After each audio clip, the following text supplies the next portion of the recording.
Alhamdulillah. Alhamdulillahil qail. Wa'adallahu alladhina amanu minkum wa 'amilus solihati la yastakhlifannahum fil ardh kama istakhlafal ladhina min qablihim wa la yumakkinanna lahum dinahum alladhi irtada lahum wa la yubaddilannahum min ba'di khawfihim amna ya'budunani la yushrikuna bi syai'a wa man kafara ba'da dhalika fa ulaika humul fasiqun. Shadaqallahul 'azim.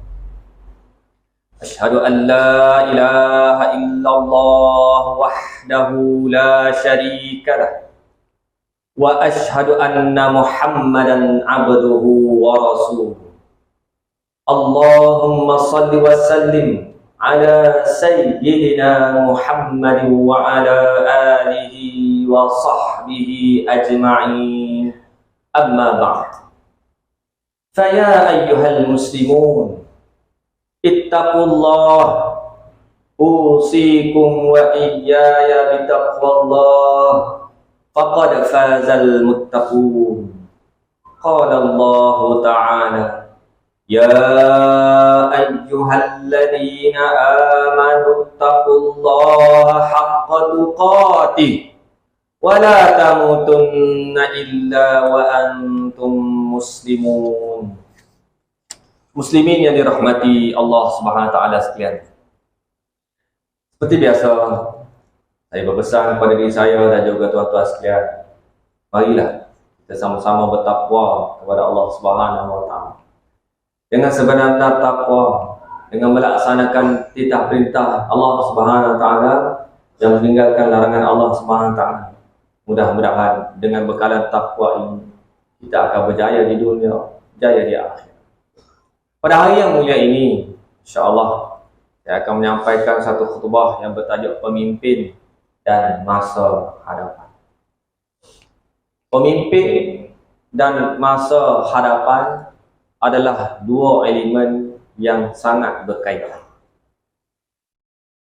Pemimpin ni ada seorang yang memiliki daya, keupayaan dan kecekapan supaya pencapaian masa depan sesebuah negara itu mampu untuk dibentuk dengan baik.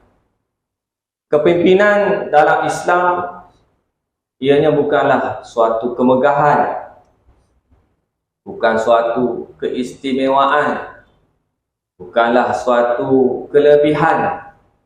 Bahkan ianya adalah amanah, mandat yang berat dan kebertanggungjawabannya akan dipersoalkan di dunia lagi di hadapan Allah Subhanahu wa taala.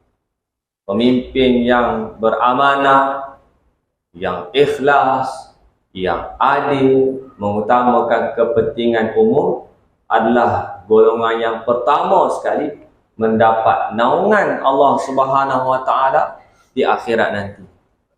Sekiranya cuai, sekiranya gagal, maka ianya adalah suatu penghinaan dan penyesalan bagi seseorang yang memikul amanah tersebut. Diriwayatkan dalam hadis oleh Abu Dzar radhiyallahu anhu bahawa beliau bertanya kepada Rasulullah SAW. Abu Dzar ni seorang sahabat, dia tanya kepada Rasulullah SAW, ya Rasulullah, ala tasta'miluni? Qala fadaraba biyadihi ala mankibi. Thumma qala ya Aba Dzar innaka dha'ifun wa innaha amanatun wa innaha yawmal qiyamati khizyun wa nadamatun illa man akhadhaha bihaqqiha wa adda alladhi alayhi fiha. Wahai Rasulullah, kenapa engkau tidak memberi jawatan kepadaku? Kata Abu Dzar. Baginda SAW menepuk tangannya di atas bahuku. Kemudian bersabda, "Wahai Abu Zar, sesungguhnya engkau lemah, sedangkan jawatan adalah amanah. Ianya pada hari kiamat nanti adalah penghinaan serta penyesalan, kecuali mereka yang mengambilnya dengan cara yang betul dan menunaikan kewajipan." Hadis riwayat Muslim. Hadirin dan jemaah yang dirahmati Allah SWT sekalian. Sekali lagi, hari ini di tangan kita semua terletak hak bagi menentukan pemimpin yang mampu memperbaiki kerosakan dan masalah integriti yang sedia ada, membuka jalan menuju kecemerlangan dan kegemilangan masa depan negara kita. Justru bagi merealisasikan pemimpin dan masa depan negara yang ideal serta dihormati, beberapa faktor perlu hendaklah dilihat dan dinilai oleh kita semua. Gunakan akal kita yang sihat, gunakan ilmu pengetahuan yang benar, gunakan pengalaman masa yang lalu dan situasi persekitaran kita. Kita berfikir sama-sama. Siapa yang dipilih bakal menjadi pemimpin merupakan faktor utama bagi umat Islam. Kerana pemimpin yang dipilih adalah potensi masa hadapan dan tonggak kepada kejayaan sebuah negara. Pemimpin negara untuk Malaysia yang hebat memerlukan pemimpin yang berpegang teguh kepada prinsip-prinsip agama Islam, berintegriti, bermoral tinggi. Pemimpin masa hadapan hendaklah mampu menentukan sesuatu yang tepat dan betul, serta hendaklah menjaga semua unsur-unsur penting kedudukan Islam, kedudukan umat Islam serta agama dan bangsa-bangsa lain. Pemimpin masa hadapan hendaklah mampu memacu kemajuan spiritual dan kemajuan fizikal yang seimbang dan membina asas-asas perpaduan sesebuah negara mengikut kerangka yang ditetapkan. Dalam Islam, pemimpin hendaklah ada 4 sifat. Apakah sifat tersebut? Yang pertama, siddiq. Siddiq yakni jujur sehingga dapat dipercayai peribadinya. Benar ucapan serta tindakan. Yang kedua, tabligh, menyampaikan, penyampai yang berkemampuan dalam berkomunikasi serta perundingan.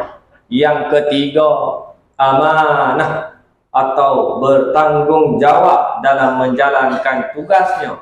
Dan yang keempat adalah fatanah ataupun cerdik dalam mengatur perancangan, mengatur strategi serta implementasinya.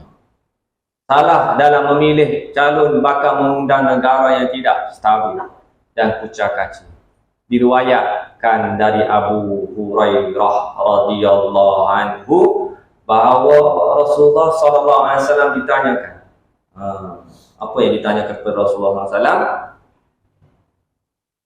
Fa'idha, ditanya kepada Rasulullah SAW, bilakah akan berlakunya kiamat? Nabi SAW ditanya, bila berlakunya kiamat? Nabi SAW kata, fa'idha dhuyyatil amanatu fantaziris sa'ah. Qala, kaifa idha'atuha ya Rasul? Qala, idha wussidal amru ila ghayri ahlihi fantaziris sa'ah.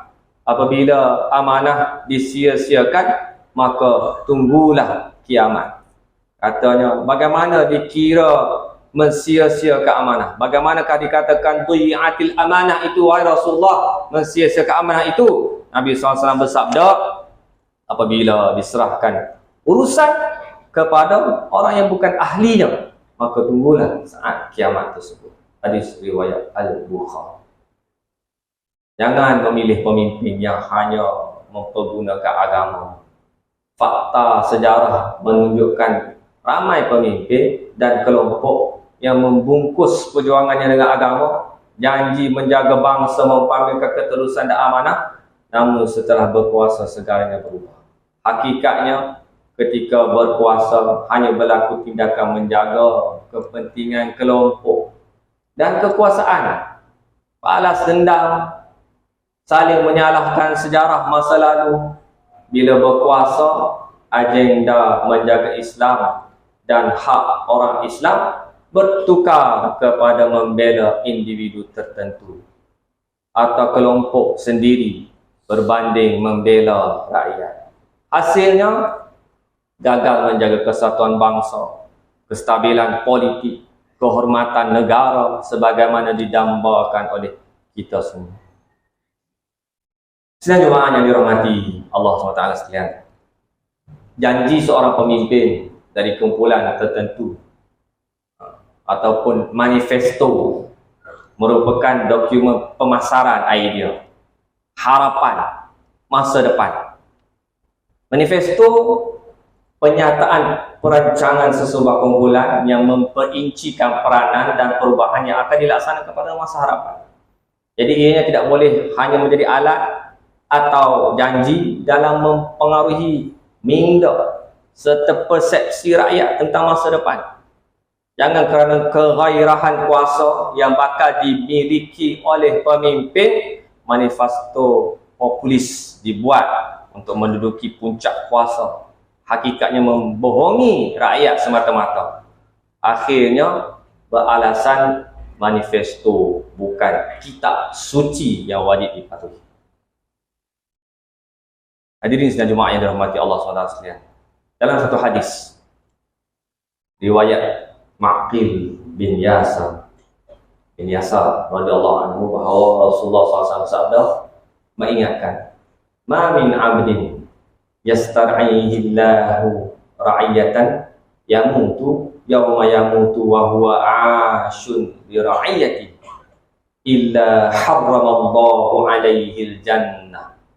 Tidaklah seorang hamba yang dibebani amanah oleh Allah Subhanahu Wa Taala untuk memimpin rakyat lalu mati dalam keadaan menipu, yakni khianat kepada rakyatnya, melainkan Allah SWT akan mengharamkan syurga bagi. Hadis riwayat Muslim. Jadi ianya manifesto tersebut perlulah realistik dan bersifat komprehensif yang meliputi setiap aspek keperluan rakyat, masyarakat, kestabilan politik, keselamatan negara, ketenteraman awam. Janji masa depan Allah terlalu berharga sebenarnya bagi kita rakyat, baik jangka masa pendek ataupun jangka masa panjang. Sesungguhnya kepentingan Islam, Melayu, umat Islam dan Bumi Putra perlulah diutamakan. Kedudukan raja-raja Melayu, institusi agama, hak-hak orang Islam wajib dipertahankan dalam masa yang sama, tidak meminggirkan sekali-kali hak-hak agama dan bangsa lain.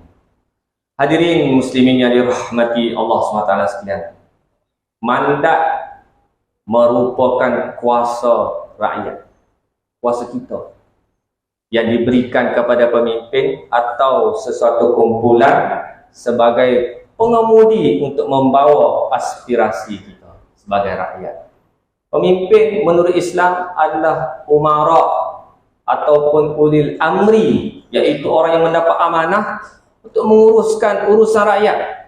Selain itu, seorang pemimpin adalah pelayan ataupun khadam kepada umat.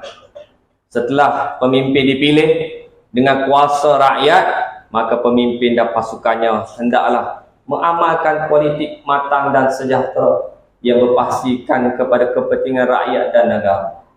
Hentikan pertikaian dan suara politik yang berpanjangan sehingga menggugat kestabilan pemerintahan dan negara ini. Hadirin yang dirahmati Allah SWT sekalian, mengakhiri khutbah ini, marilah kita sama-sama menghayati dan ambil pengajaran seperti berikut. Yang pertama, umat Islam hendaklah sedar bahawa memilih pemimpin dan mengangkat pemimpin yang jujur, amanah dan menjadi hamba kepada rakyat hamba kepada Allah Subhanahu Wa Taala, ada sangat penting untuk membuka ruang bagi negara ini menjadi negara yang sejahtera dan mendapat keredaan Allah Subhanahu Wa Taala. Yang kedua, kekuatan ekonomi dan kesejahteraan negara hanya boleh dicapai dengan kestabilan politik, sifat pemimpin dalam melaksanakan amanah, warga negara yang saling hormat, menghormati, mengetahui dan mengiktiraf hak orang lain, dan dalam masa yang sama menjalankan tanggungjawabnya sebagai rakyat yang baik. Yang ketiga, pemimpin dan orang Islam kita hendaklah menyedari bahawa jawatan atau kedudukan dalam Islam bukanlah suatu tashrif, bukanlah suatu kemuliaan, sebaliknya adalah taklif, yakni beban yang akan dipertanggungjawabkan di akhirat nanti di hadapan Allah Subhanahu Wa Taala. Tidaklah untuk bermegah-megah dengan mengumpul harta, mengumpul elang, bersenang-senang atau bermewah-mewah untuk dunia ini yang sementara. A'udzubillahi minasyaitonir rajim. Ya Daud, inna ja'alnaka khalifatan fil ardh fahkum bainan nasi bil haqq wa la tattabi'il hawa fayudillaka an sabilillah innal ladhina yadhilluna an sabilillah lahum adabun syadidun bima nasu yawmal hisab. Sadaqallahu azim. Wahai Daud, sesungguhnya kami telah menjadikanmu khalifah di bumi. Maka jalankanlah hukum di antara manusia dengan hukum syariat yang benar yang diwahyukan kepadamu. Dan janganlah engkau menurut hawa nafsu, kerana yang demikian itu akan menyesatkanmu dari jalan Allah Subhanahu Wa Taala. Sesungguhnya orang yang sesat dari jalan Allah akan beroleh azab yang berat pada hari hitungan amal disebabkan mereka melupakan jalan Allah Subhanahu Wa Taala. Surah Sad ayat ke-26. Barakallahu li wa lakum fil Qur'anil azim. ونفعني وإياكم بما فيه من الآيات والذكر الحكيم وتقبل مني ومنكم تلاوته إنه هو السميع العليم أقول قولي هذا وأستغفر الله العظيم لي ولكم ولسائر المسلمين والمسلمات فاستغفروه إنه هو الغفور الرحيم.